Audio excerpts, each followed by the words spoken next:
At the company's annual gala, my wife and her male assistant drank from the same wine glass.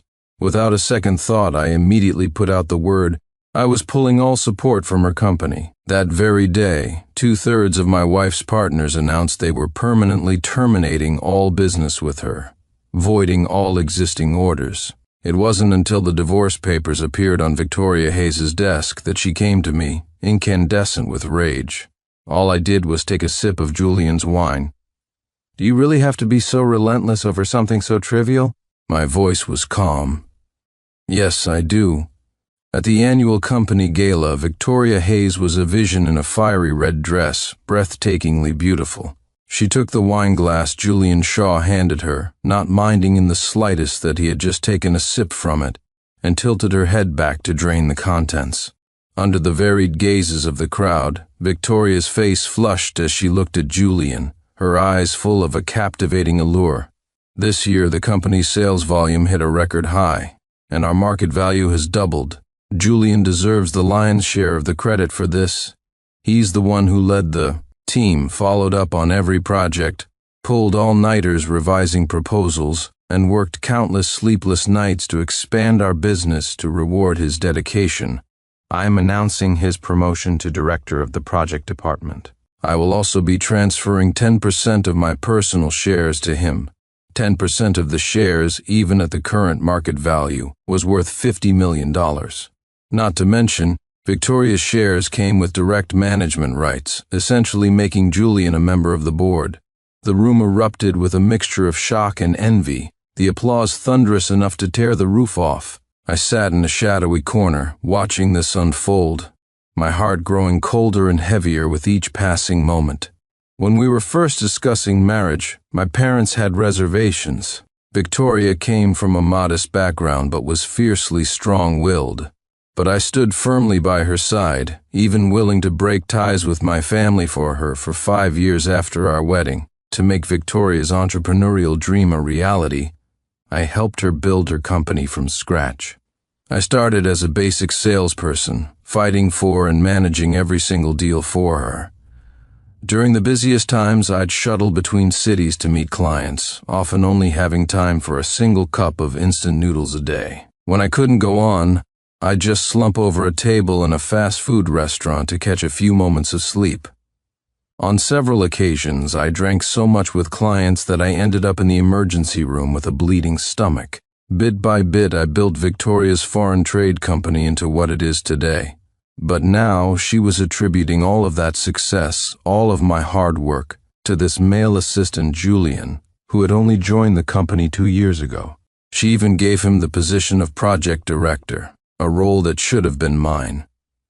Victoria wasn't one to wear her heart on her sleeve. She might be feeling 10 things, but you'd only ever see 3 on her face. That's why 5 years ago, when she suggested we keep our marriage a secret at the office so she could focus on work, I agreed without hesitation. But now, she was flirting openly with Julian in front of all our employees, sharing a wine glass with him. In a single night, all my years of effort and love were brutally trampled under her feet. I left the ballroom, took out my phone, and pulled a long dormant number from my blacklist. "Dad, I've thought about what you asked me last week. I'm ready to come back and take over the Clark Corporation from you." Hearing my words, my father on the other end of the line was overcome with emotion, his voice thick with tears as he repeated, "Good, good. Sincere, it's for the best that you've come to your senses. You're my only child. Dad poured everything into raising you. All I've ever wanted was for you to have a better life. As for Victoria, sigh, we were just being overprotective parents back then. Don't worry, now that you're married, your mother and I will treat her well and do our best to meet all her needs." When we first met, the proud and arrogant Victoria, afraid of being looked down upon by my CEO parents, deliberately acted rudely in front of them to prove she wasn't a gold digger. When we were arranging the marriage, Victoria had the audacity to demand $10 million in cash from my family, plus 30% of the company's shares for her younger brother. Her own dowry consisted of just 2 sets of bedding. My parents, of course, refused. Victoria then threw a fit, crying that my family looked down on her and forcing me to choose between her and them. Back then, I was blinded by love and chose to turn my back on my family for her. Looking back now, I see how foolish and unfilial that decision was. Listening to my father's occasional cough over the phone, a sourness welled up in my heart. Dad, I've decided to divorce Victoria. I won't be involved with her company anymore either. From now on, we'll be strangers, with no connection whatsoever. My dad was surprised, but he quickly understood the meaning behind my words. After a moment of thought, he agreed, "Cutting your losses is for the best. Whatever you decide, I will support you unconditionally. I'll inform the finance department right now. They'll withdraw all investments from Victoria's company." I was stunned. It was only then that I learned the truth. 3 years ago, when Victoria's company was facing a financing crisis and was on the verge of bankruptcy, the angel investor who had appeared out of nowhere was, in fact, the Clark Corporation. Fearing my pride would make me refuse, my father had kept it a secret, silently pouring large sums into Victoria's company. He had only told me the truth today. After hanging up, I was overwhelmed with guilt and sorrow, unable to calm my turbulent emotions for a long time. It was late at night when I finally got home. Pushing open the door, I saw Victoria lying on the sofa, her shoulders bare. Julian, wearing my loungewear as if he were the master of the house, was massaging her waist and legs. "Well, if it isn't the chief, finally back." Seeing me, Julian shot me a provocative glare, though his words were dripping with false concern. "You disappeared from the gala without a word. Miss Hayes was looking all over for you. She tried calling, but your phone was off. Next time, at least leave a message so you don't worry her like this." Victoria didn't even open her eyes, just let out a cold snort. "Sincere Clark, if you were half as considerate as Jules, our life wouldn't be so damn dull." Hearing this, I stopped in my tracks, having intended to go straight to my study. I turned to look at her. "In that case, let's get a divorce. You can be with him." My voice was utterly calm, but Victoria leaped up from the sofa, her almond-shaped eyes wide with fury. "Sincere Clark, are you out of your mind? How dare you speak to me like that? It's bad enough you can't compete with Jules at work, but you're not even as witty and charming as he is in life. I offer you a little criticism, and you throw a tantrum. Why don't you take a look in the mirror? Do you still think you're the great heir to the Clark Corporation? These past few years of constant work had aged me more than 5 years. Just recently, I'd pulled several all-nighters for a project, and hadn't even had time to shave. Of course, I couldn't compare to the smooth-skinned Julian standing next to her, but she knew that my break with my parents was my deepest wound. To use it to attack me now was like twisting a knife in my heart. I took a deep breath, looking at Victoria calmly. "I'm serious, and I hope you'll think about it seriously too." "Think about what? What do you want me to think about?" Victoria cut me off impatiently. "Are you determined to oppose me? Can't you see how hard I work every day? I have to manage the company, and when I finally get home to rest, I just ask Julian to keep me company for a bit. Do you have to be so small-minded and make a scene over nothing?" She slammed her hand on the table, as if she had worked herself into a real frenzy. Julian quickly went to get her some hot water, thoughtfully helping her drink it. "Sincere Clark, you tell me, are you even comparable to Julian? If I had to rely on you to take care of me, I'd have died of frustration long ago even now." Victoria couldn't resist praising one at the expense of the other. Julian said with false sincerity, "All right, Chief, that's enough. There's nothing going on between Vicky and me. Why do you have to make yourself look so pathetic?" He clicked his tongue, his expression a mask of pity. But neither of them noticed that my fists were clenched tight. I can't even remember when Julian started daring to be so brazen in my presence. Was it the day he went from being a security guard at the gate to becoming Victoria's assistant, or was it the first time Victoria brought him to my home? "What are you just standing there for? Go make some hangover soup." Victoria continued to yell at me. "How many times do I have to tell you that Jules is allergic to alcohol? I'm begging you, Chief. This is the only thing you're good for. Can't you at least try to make yourself useful?" She rested her forehead in her hand, as if I truly were the useless kept man she described. But over the years, besides my wholehearted dedication, this company had also been propped up by the full financial backing of the Clark Corporation. What right did she, Victoria Hayes, have to criticize me? As I stood there lost in thought, Julian suddenly spoke up. "Vicky, it must be my presence here that's upsetting the chief. I think I should get going." He looked dejected and made a move to leave, but Victoria shot up and grabbed his arm. "Sit down, this has nothing to do with you." Victoria snorted coldly and then glared at me.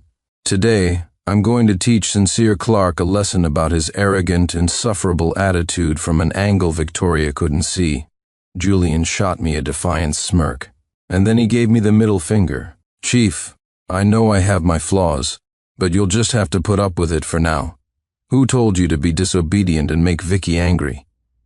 He sat back down and continued to massage Victoria's shoulders. After witnessing all this, a sudden sense of release washed over me. People change. The Victoria who once made me willing to abandon everything, to bet my entire future on being with her, had long vanished from my memory. "Regarding the divorce, I'll have my lawyer contact you to handle the details." Giving Victoria one last look, I turned and walked away. Through the reflection in the glass of the door, I thought I saw a flicker of astonishment on her face.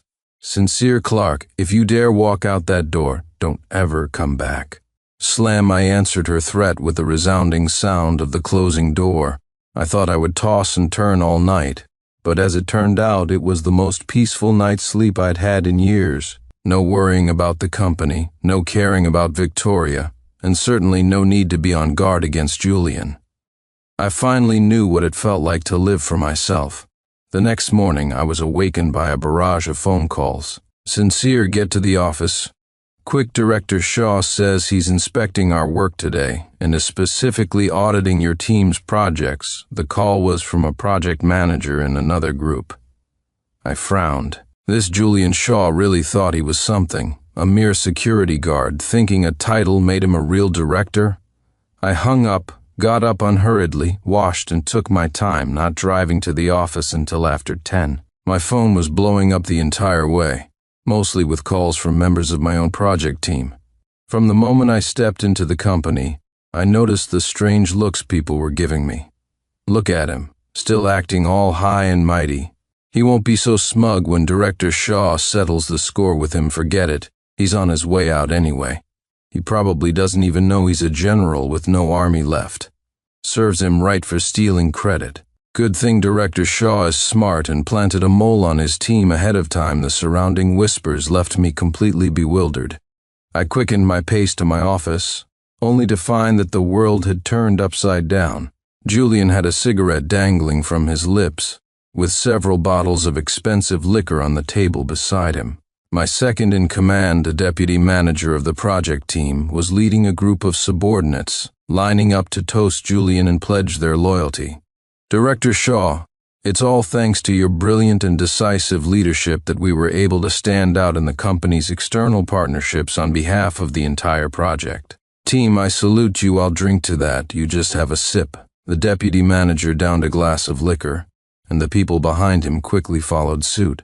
No one noticed me until Julian called my name. Well, Manager Clark, you finally decided to grace us with your presence?" Julian looked at me mockingly. I ignored him and addressed the deputy manager and the others directly. "Who gave you permission to drink during work hours? Don't you have your own jobs to do?" The subordinates instinctively started to disperse, but the deputy manager grabbed the person next to him. "Have you all forgotten what I just said? All the hard work was done by Director Shaw alone. Sincere Clark is just a thief who stole the credit," the deputy manager sneered. Before I could react, several longtime employees, people I had personally hired, stepped forward. "That's right, everyone, be brave. Don't worry about offending anyone. After all, we have Director Shaw looking out for us. Exactly, sticking with Director Shaw is how we'll keep making money." The veteran employees had also formed a united front, siding with Julian. To be honest, I was truly taken aback. In my memory, Julian was just a poor kid who had knelt before me, thanking me for giving him a job as a security guard. When I first met him, he was an unemployed drifter. One day he helped a company guard catch a creep who was stalking a female employee. He had pleaded with me then, begging for a job as a guard. I took pity on him and agreed, never imagining that I was nursing a snake in the grass that would one day bite me. "Manager Clark, it seems you've come at a bad time, haven't you?" Julian watched me with a grin. I gave him a cool glance. "You don't actually believe that just by saying you deserve the credit it magically becomes yours, do you?" My face was impassive. Julian sneered. "Why don't you try and see?" He continued his provocation, completely unafraid. His ignorance made me laugh. "Forget it. I was planning to resign anyway. The only reason I came here was to see if anyone was willing to follow me to a new opportunity." I looked at the colleagues with whom I had once strived and fought. They knew better than anyone how much effort and sweat I had poured into this company. But some of them chose to go against their conscience and side with Julian, which left me deeply disappointed. "Sincere Clark, I show you respect because you're a company elder, but you dare to poach my staff right in front of me. I see you have no regard for rules whatsoever." Julian slammed the table, looking utterly self-important. I glanced at him and said flatly, "What are you afraid of? Don't you have a silver tongue? All you have to do is open your mouth and contracts will come flocking to you. Why would you worry about me poaching anyone? That's a separate issue. My ability is my ability, but your poaching is disrespectful to the company and to Miss Hayes. I will absolutely not tolerate this kind of parasitic behavior from you." Julian spoke with righteous indignation. The deputy manager immediately started clapping, cheering him on enthusiastically. After a moment's hesitation, most of the others joined in with applause and cheers. I looked at them and shook my head. "If anyone wants to join me for a new opportunity, you can contact me any time." With that, I went back to my desk to pack my things. I didn't want any more trouble, but it was clear Julian wasn't going to let me go. "Sincere Clark, have I been too easy on you? Can't you see why I'm here today?" Julian came up to me, his hand gripping my shoulder. "I'll give you one last chance. Apologize to me properly and promise that from now on, my name will be listed as the head of all projects. If you do that, I'll allow you to continue as project manager." He had a look of pure arrogance on his face. Seeing him so self-assured, thinking he had me in his grasp, I just gave a contemptuous smile, and here I thought you genuinely didn't know whose accomplishments they really were. After mocking him, I picked up my box of belongings and prepared to leave. Julian's mouth twitched, and then he gave me a hard shove. I was holding the box and the push sent everything scattering across the floor. My head slammed into the sharp corner of a desk. Just then I heard Victoria's voice. "What are you all doing?" "This is the loudest department in the entire company." Victoria's stern voice cut through the air. I looked up, and my eyes met hers. She froze. "You're bleeding?" A flicker of panic crossed Victoria's eyes. She pulled out a handkerchief and pressed it to my head. In that instant, it felt like she was the woman I used to know. Ouch, but the next second, Julian's cry of pain rang out. Victoria immediately let go of me and rushed to check on Julian. "Are you okay?" Her voice trembled with urgency. I let out a bitter laugh. It turned out she had only offered me the most insignificant bit of concern, and I had mistaken it for a return to the past. "I'm fine, Miss Hayes. I was just inspecting the work here when Manager Clark suddenly got angry and tried to leave. I guess he was upset that I was interfering with his work. Anyway, we got into a bit of a scuffle, and I twisted my ankle. It hurt so much." Julian sucked in a breath, his act utterly convincing. Victoria was frantic, about to call for an ambulance.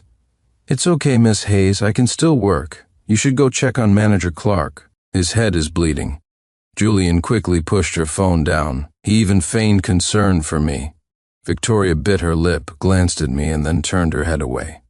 "What, am I so bored that I should care about him?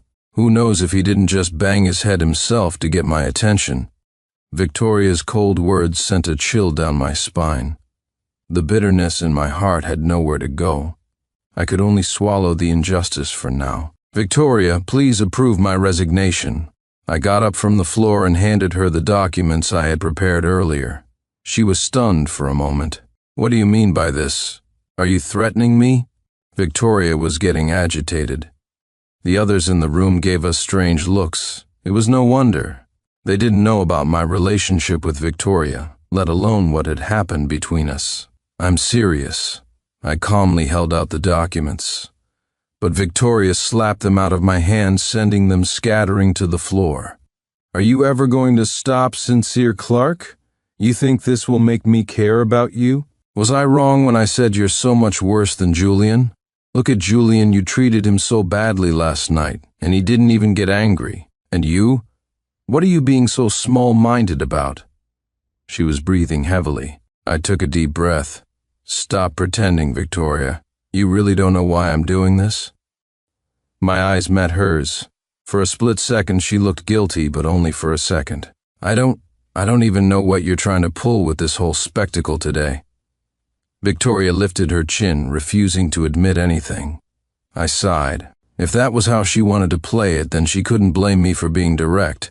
I originally wanted to handle this privately, since you care so much about your pride. But now it seems there's no need for me to give you any face. So let me say it again, Victoria. I want a divorce. My tone was exceptionally flat. So flat that everyone in the room stood frozen for a good 10 seconds before they processed what I had said. "Well, what? Did Manager Clark just say divorce? Divorce who? Miss Hayes? Oh my God, Manager Clark and Miss Hayes are married? Does that mean we just chose the wrong side?" By the time Victoria realized what I had said, it was too late. Sincere Clark Victoria was about to explode with rage. Julian was by her side, soothing her with kind words, thoughtfully pouring her water and rubbing her back. "Wait, if they're married, then Julian is— Damn, I thought Julian and Ms. Hayes were the couple. Why else would she promote a security guard to director? I was waiting for them to make it official, and now you're telling me Miss Hayes is already married, and her husband is Manager Clark." The expressions on everyone's faces grew strange. Victoria's face darkened further. She shoved Julian away and glared at me. "You're doing this on purpose to embarrass me and Julian, aren't you?" Her eyes were filled with resentment. I just found her ridiculous. "So you do know your actions are shameful. I thought you were going to play dumb forever, you." Victoria gritted her teeth. "Cut the crap and sign the papers. Wouldn't you be happier with your considerate and charming Julian?" I stared directly into her eyes. "Sincere Clark, are you really going to be this ruthless?" Victoria's voice dropped. "You know I care about my pride." With so many people watching, I might actually agree. She bit her lip, warning me again in a hushed tone. I don't know if she thought she could still manipulate me like she used to, but I had already made things crystal clear. Sign it now before I spell this out for the entire company. The resignation form, the divorce agreement. Please sign them both clearly. I placed both documents on the table. Victoria stared at me, hesitating, debating whether to sign. Julian's eyes darted around. Then he pointed at me and yelled, "Who do you think you are, threatening Miss Hayes? If it wasn't for Miss Hayes giving you a chance, do you think you'd be where you are today? A kept man living off Miss Hayes, and now you dare to disrespect her? If I were her, I'd kick you to the curb without a second thought." He spoke up for Victoria with righteous fury. But Victoria's expression was somewhat dazed. Would she really do that? I couldn't ask for more. I shrugged. Julian continued to fan the flames. "Miss Hayes, we can't let him look down on us. Besides, there are so many subordinates here. What he's doing is clearly a deliberate attempt to make it impossible for you to lead the team in the future. We can't fall into his trap. We have to be strong." His words only made Victoria more flustered. In the end, Victoria agreed to sign. "Sincere Clark, don't you come crying back to me." Victoria shot me a fierce glare. I don't know if it was my imagination, but her eyes seemed to hold more sorrow than anger. I collected the 2 documents. "I'd be grateful if you just stayed out of my life." With that, I walked out. After getting my head wound bandaged at the hospital, I returned to the home I hadn't set foot in for years. My parents knew I was coming and had prepared a banquet to welcome me back. The moment my mother saw me, she couldn't hold back her tears and hugged me tightly. For all these years, I had only sent her a happy holidays message on special occasions. But only I knew how much I longed to eat a meal cooked by my mom again, to chat with my parents again. Now those longings were no longer just fantasies. It's good you're back. It's good you're back. My father was also in tears. He had more wrinkles and white hair than he did a few years ago, which filled me with even more guilt. At the same time, I made a silent vow. Everything I had lost because of Victoria, I would get back, twice over. Meanwhile, Victoria had been in a foul mood all day. To be precise, it had started last night. Don't be angry, Miss Hayes. You still have me, right? Julian was cheerfully massaging her back and legs, but right now, Victoria just found him to be in the way. What good are you? You don't really think I made you a director because you're actually better than Sincere Clark, do you? Victoria uncrossed her legs, her eyes cold. The smile on Julian's face froze instantly. Of course not. I remember our agreement. I'm just a distraction for your boring life. How would I dare compare myself to Mr. Clark? Julian gave a sheepish laugh. Victoria bit her lip, finally saying impatiently, "Get out. Find something to do. What's the point of you always following me around?" This time, Julian's expression grew even more awkward. "Right, I'll go then." After he left, Victoria began to wonder if she had made a mistake. Initially, she had only brought Julian in as her assistant to add a little spice to her dull life. She never expected that he would do better and better, even helping the company close several major deals. At the gala, she had had too much to drink, and that's why she had decided to let Julian replace Sincere. Knock knock, a frantic knocking at the door interrupted her thoughts. She impatiently told the person to come in. "This is bad. Miss Hayes, our biggest investor, just pulled out, and 8 of our 10 upstream suppliers have terminated their contracts, the deals we closed. Last month are due for delivery soon, but we have no way to get the goods now. At most, we can stall for a week. After that, we'll have to pay a penalty of 3 times the value of the goods." It was her new assistant, his face a mask of anxiety as he delivered the report. Victoria was completely stunned. Who was handling the investor? And who was in contact with the suppliers? Get them to find a way to stall. She knew better than anyone how dangerous this situation was. Time was short. It was impossible for her to find alternative companies to fulfill the orders. Even if she could, the cost would be astronomical. And if she couldn't, the penalties would bankrupt her completely. The investor said, "He'll only speak with Mr. Clark. Now that Mr. Clark is gone, he will absolutely not invest in the company again." The assistant's voice grew quieter and quieter. Victoria was in shock. What about the suppliers? I can borrow money. Go contact them. Try to keep them on board. For now, she hastily put on her jacket, ready to call a meeting. But her assistant's next words made her freeze again. Those suppliers also said they only work with Mr. Clark. They only listen to Mr. Clark. Victoria felt a wave of dizziness. It took her a long moment to steady herself. Then have the project heads communicate with our partners. Ask them for an extension. I'll figure something out. Victoria gritted her teeth. The assistant immediately complied, and Victoria called an emergency meeting. "Julian, as the project director, the task of communicating with our partners falls to you. And several of these 10 partners are ones you close deals with, right? I need you to work hard and get us through this crisis." Victoria placed the heavy burden on Julian's shoulders. Without waiting for his reply, Victoria immediately returned to her office. She hesitated for a long time before finally dialing the number she most dreaded calling. I was at home getting familiar with the Clark Corporation's business with the help of the group's executive assistant, when Victoria's call came through.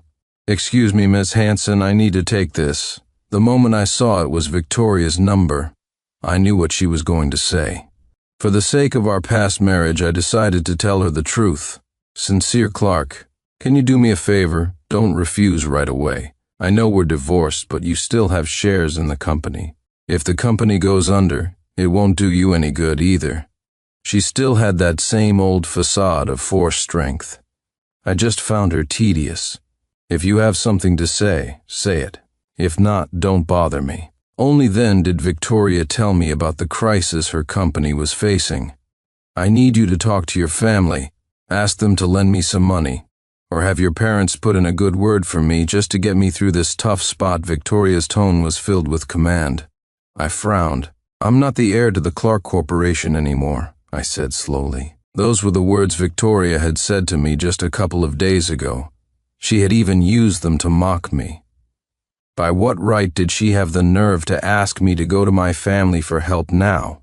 Victoria was silent for a moment before finally saying, I know you're angry, but can you please put your personal feelings aside for a moment? This company is my life's work. Her words made me laugh in disbelief. Your life's work? What have you ever done for the company? I'm the one who negotiated the deals. I established the departments.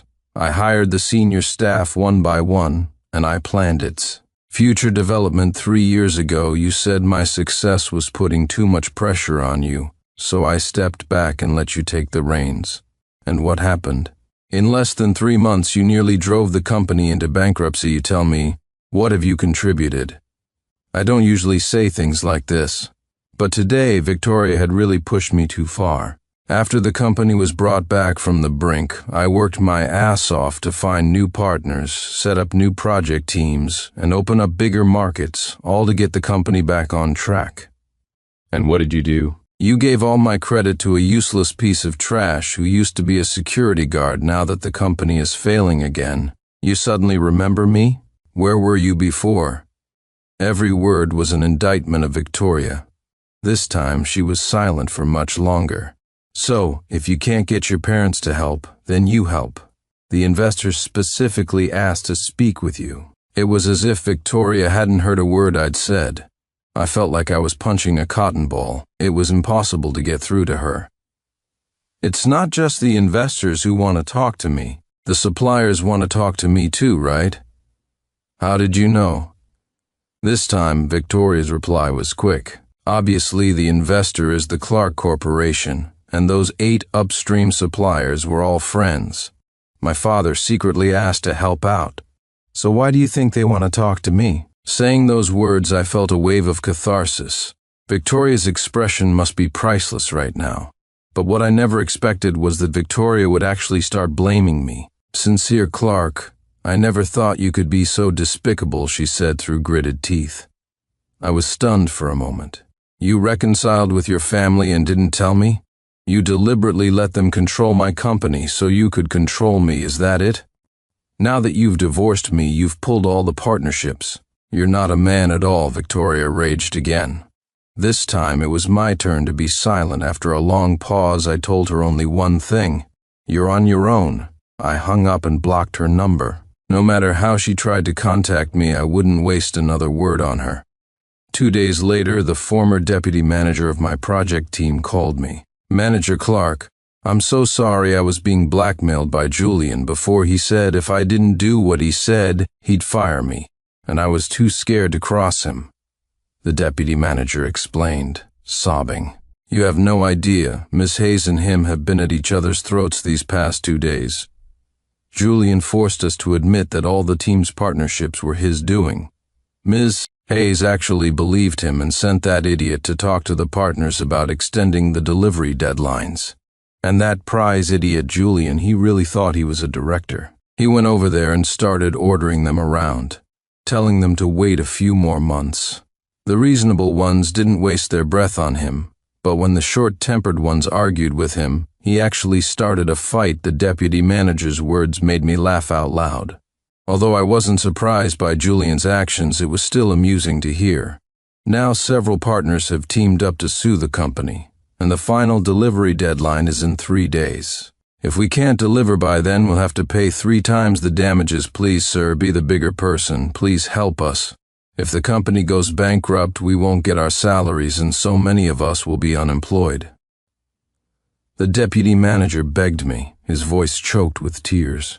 Hearing this, I finally understood. It seemed Victoria knew she was in the wrong, and didn't have the face to call and ask me for help herself.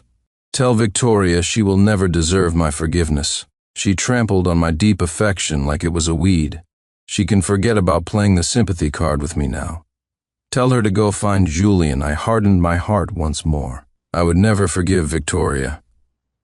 A few days later, I made my first public appearance as the successor to the Clark Corporation. It was a high-end business conference. I never expected to run into Victoria here. Sincere Clark, she called out to me, then approached hand in hand with Julian. You didn't expect this, did you? Not only did my company not go bankrupt, but I also managed to resolve the entire crisis. Victoria looked at me with an air of triumph. Let me tell you, it's all thanks to Julian. His rich uncle in America passed away and left him a multi-billion-dollar inheritance. She became even more smug, but I just gave her a fleeting glance. Congratulations. Just then, the group's executive assistant, Hannah Hansen, walked over. She was dressed in a simple black business suit, yet her presence was so powerful that many in the room looked up to her. Standing in front of Victoria, she outshone her in both looks and aura. Mr. Clark, they are all waiting for you, Miss Hansen said to me with the utmost respect. A red carpet stretched from the entrance of the conference hall directly to my feet. A crowd of business tycoons emerged, applauding my arrival. I looked down at Victoria from my elevated position. Then, I stepped onto the red carpet, calmly accepting everyone's greetings. The Victoria of today no longer held any interest for me. After that, I smoothly became the heir to the Clark Corporation, vaulting into the city's elite business circle. Then one day, for some reason, Victoria was found kneeling in front of the Clark Corporation building. Sincere, please help me, won't you? That animal, Julian, he used my name and the company's to take out over $1 billion in loans, lying that it was his uncle's inheritance. The moment he got the money, he fled the country. Now everyone is after me for the money. I'm at my wit's end. I really know I was wrong. I shouldn't have been so stubborn, so obsessed with my pride. I truly regret not cherishing you, Victoria cried and wailed. I wasn't surprised. The only thing that would have surprised me was if Julian actually had any real ability. Mr. Clark, what are your instructions? Miss Hansen asked for my opinion. I just waved my hand dismissively. She has nothing to do with me. I have no reason to care whether she lives or dies. Victoria was eventually driven away. The next time I heard news of her, she had died on a dirty mattress under an overpass. In her hand, she clutched a letter. It was a love letter I had once written to her. On the back, she had scrawled, "I'm sorry," over and over again. I had the love letter and her body sent to be cremated together. Her silent regret, I felt it. But it was all too late. 6 months later, my people found Julian abroad. But he was living a life worse than death.